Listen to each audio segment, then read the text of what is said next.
Roanoke, The Lost Colony. Book 1 in the Keepers of the Ring series. Written by Angela Hunt.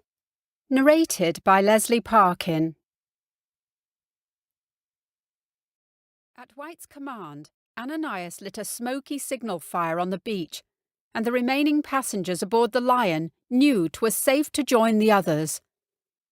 Fernandez ordered the Lion's shallop to be lowered to the water so supplies and passengers could be ferried ashore. The men went first, then the shallop returned for the women. Jocelyn held Eleanor's hand as they negotiated the narrow plankway between the ship and the small boat. "Faith, and wouldn't you know the baby's kicking," Eleanor said, laughing nervously with one hand on Agnes's broad shoulder and the other extended backward to Jocelyn.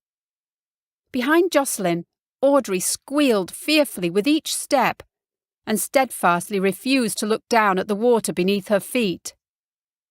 Jocelyn tugged at the dead weight of Audrey's hand and idly considered slapping the silliness out of the girl. Servants were supposed to be a help, not a hindrance. Once all 17 women were safely aboard the shallop, the small boat pulled away from the side of the Lion and passed through the narrow inlet between the barrier islands. To the left and right of the boat were stretches of sandy, grass-strewn shore, dotted with the tallest trees Jocelyn had ever seen.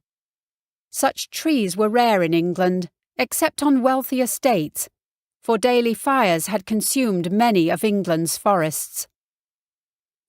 The island of Roanoke rose as a mountain of tall trees rising from the grey-brown water, and Jocelyn gasped at her first sight of it.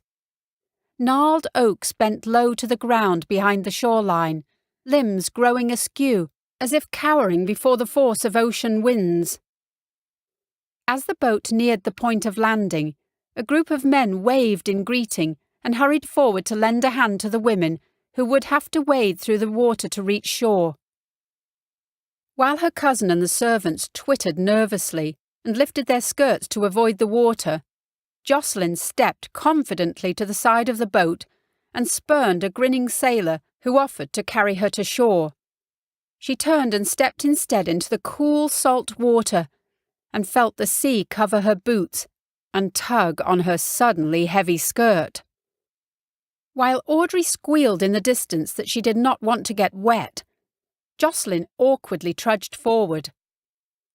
The discomfort of wet clothing was of no importance.